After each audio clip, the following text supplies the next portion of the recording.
in honor of the Lenape people, in honor of Bucky Tucker and Paul Brown, in honor of the aunties with secrets hidden in their bodies, in honor of the black sheeps breaking curses, in honor of the past communities that no longer exist, in honor of the nomads, in honor of the many homes that Isabel walked through.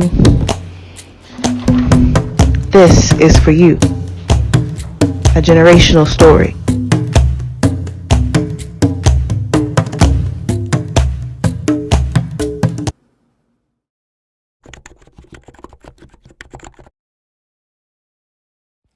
Childhood memories. Let's go back in time into the 1990s on a typical Saturday morning in the Jimenez residence. Love, music, food. It's Saturday morning at the crack of dawn with salsa blasting in the household. I open my door to the smell of coffee, bleach, and fabuloso. I walk down the steps to the kitchen to see my mom with a mop or broom in hand sweeping across the floor as if it was her dance floor. Bata and slippers as happy as can be to greet me with a good morning and prep my desayuno. She makes farina, cream of wheat, with cinnamon on top, my favorite. I turn the TV on to watch Saturday morning cartoons just in time for the Flintstones. I'm already used to not hearing it over the music. Doesn't make it any less frustrating. I get up to put my plate in the sink and wash my dishes to realize I'm already singing and dancing. I walk towards the porch where I hear other rhythms of music. It's my dad washing and shining the car. The closer I get, the louder his stereo gets. As he washes his car, he dances around the car swiftly, with his footwork on point, never missing a beat. As I walk down to help, I realize I'm not walking, I'm dancing. He picks me up, and my mom snaps a picture. Once we're finished our performance around the car, my mom has now switched her song selections to ballads. We walk into the smell of salsa, sazon, and sofrito filling the air. Lunch is ready. She places a steaming plate of rice, beans, and chicken in front of us, and we all sit down to eat. Love. When I think of something that represents my childhood, I think of love, music, and food, and the influence my parents had on me. They were always present. I don't know if their intentions were to have me doing the same in adulthood, but I see themselves in me, and I love what they've turned me into and the traditions that they have passed on to me. I now wake up at the crack of dawn on Saturdays, not to watch cartoons, but to clean in my bata and slippers, coffee in hand and bleach and fabuloso on deck. By noon, the house and car are clean, and the house is filled with the aroma of traditional Puerto Rican meals.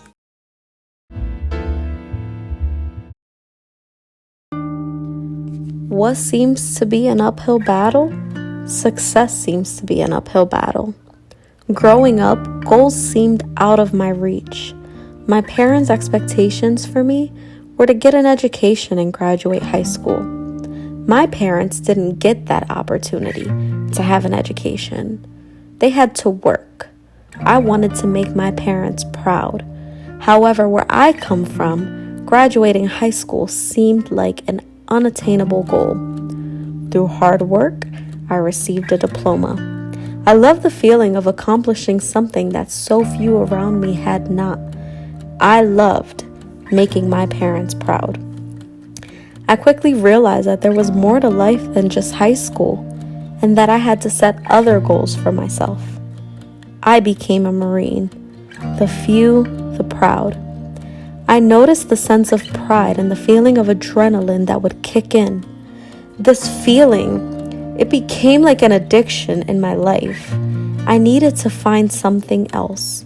So I go to college and I receive a bachelor's.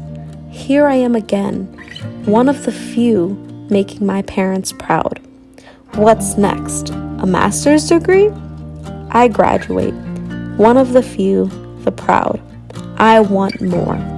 I stop at nothing, making what seems to be these far-fetched, unattainable goals attainable. It's like this all the time. The list goes on, as well as the stress and the exhaustion. Sometimes I wonder, what if I had not graduated high school? Would this feeling at stopping at nothing to be successful be non-existent? Would I be less tired or less motivated? The few, the proud, it's exhausting but exhilarating. My exhaustion does not overpower the feeling that has yet to come, building on when I am finally successful. I'm not the type to just raise the white flag and surrender. After all, the few, the proud, remember? The few, the proud, remember. Few will earn the title United States Marine. The few, the proud, are Marines.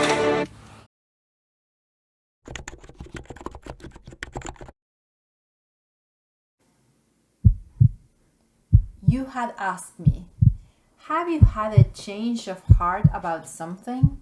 About something. About everything, I should say. After the devastating experience that I'm living in, I carry the wounds of oppression, of injustice. They don't heal because there's no closure, no resolution, pure impunity. The power in the hands of the powerful and ruthless. For the disadvantaged, no voice, no rights. I am a loving mother, a mother who never did anything against my children. I was turned into a mere involuntary surrogate with no existence for the two kids I bore. I still have my soul, my values, my scream for justice. I remain standing, and to remind me that I am still alive, even though something inside was gone forever, Mother Nature put on my arms my third child, who is the source of my strength, and my prayer is for integration between my three children. They don't know each other yet. For the judge of the family court to have some mercy on my family. I live in appreciation to navigate my destiny. My perspective on how I view the world changed drastically when the impossible, the unimaginable became truth on the face of the hard reality I had to live with or survive. I just would like to offer the expression of myself, my testimony, which is the result of years of being neglected, even banished from my children, and intends to be a legacy for them. Coming to this country turned sour to me. After looking around, I could see that I was not alone in my predicament. I saw the extent of the social disparities and the discrimination. What I watched from far away on Hollywood movies was so far from reality.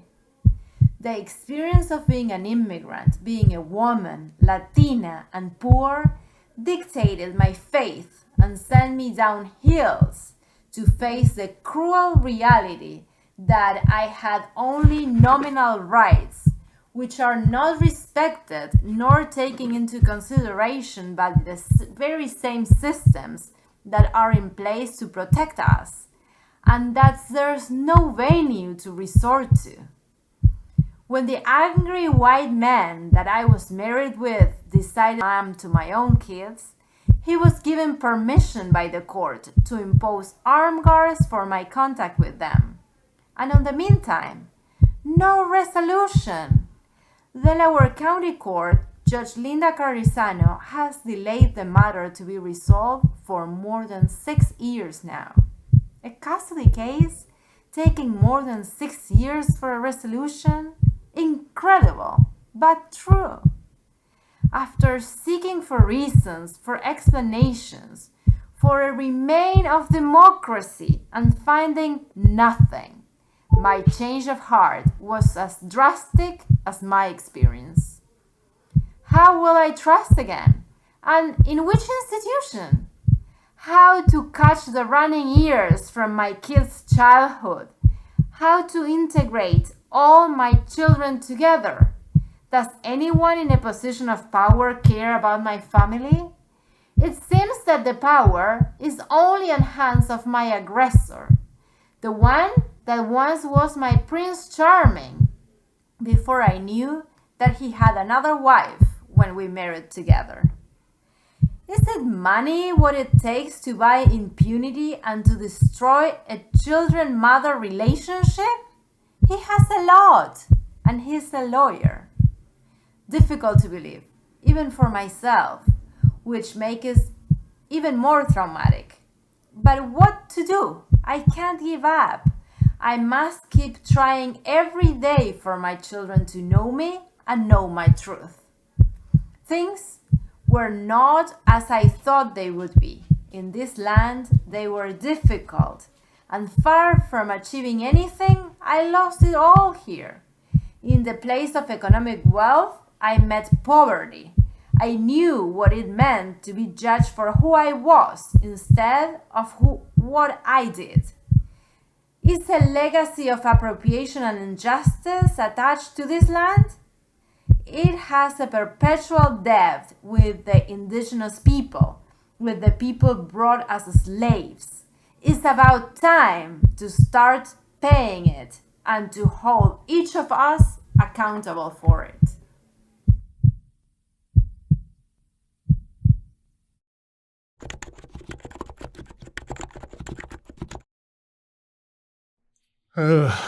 Okay. Alright, the whole family thing. I don't have some sort of generational story. Alright, let's see. It's been maybe about 11 years since I last saw my mom. Not sure about my younger sister.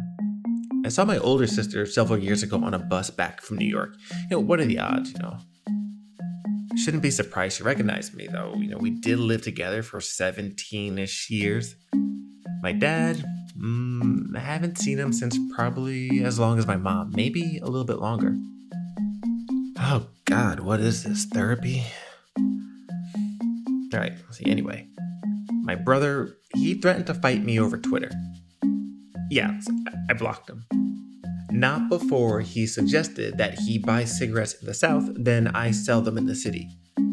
I thought it was a joke until he suggested it again, to which I said, I would think about it. It sounds messy, but it isn't. Well, not for me. See, it turns out that I'm the black sheep. Everyone else stayed in touch with each other. Well, maybe not my brother, I don't know about that. Whenever we visited family, I would vote myself off the island and find something to do on my own. So while they might have been cementing stories of old into the minds of those younger, I was off in space, isolated, surrounded by everything and nothing at the same time. This is a therapy session. So then, where does that leave me on the story front? The stories that are stamped into my brain, they're stories of a family that I'm a part of. It's the family that I chose, the friends that have entered, stayed, and have exited my life. The volumes of stories we have heard, made, and will probably pass along could fill, the Library of Congress. And the readings might even be more interesting. So yeah, searching my brain for some sort of generational family story, is like looking for a pin in the desert or light in a black hole. But maybe I'm already saturated with stories. And the stories for the future generation? It's for them to make stories of their own.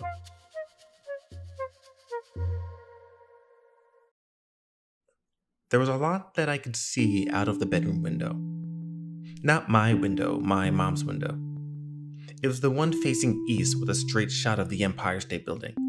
The window wasn't very big, but it was big enough for me to see Gregory Park. There was a lot of time spent there. During the summer, it was one of the first stops on my way out to visit friends. actually never really had a lot of friends at Gregory Park. Most of the close friends I had didn't go to the park like I did.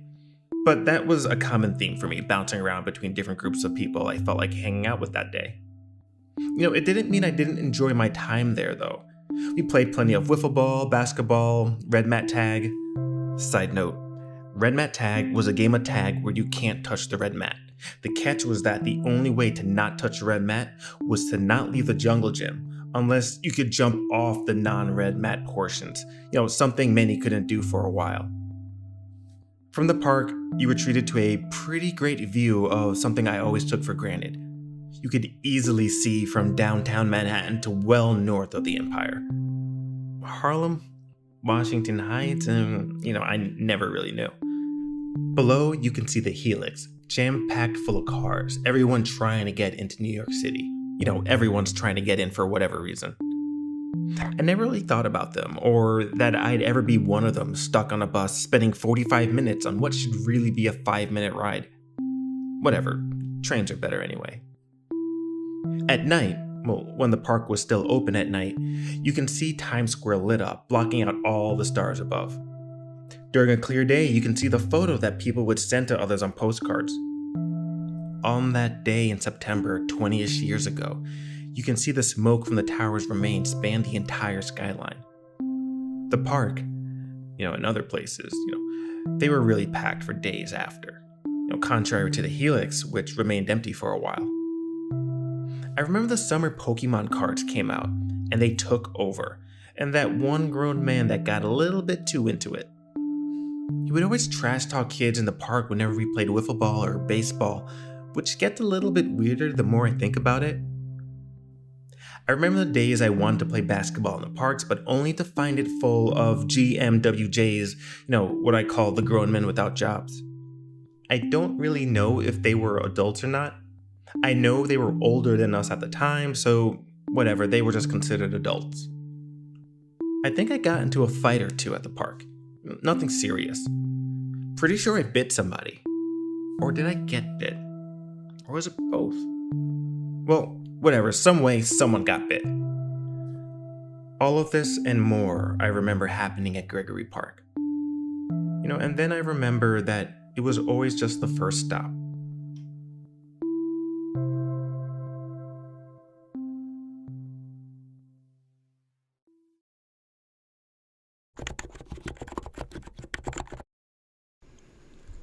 Balance and breakthrough. I remember being 10 years old and walking through the forest surrounding my father's ancestral home.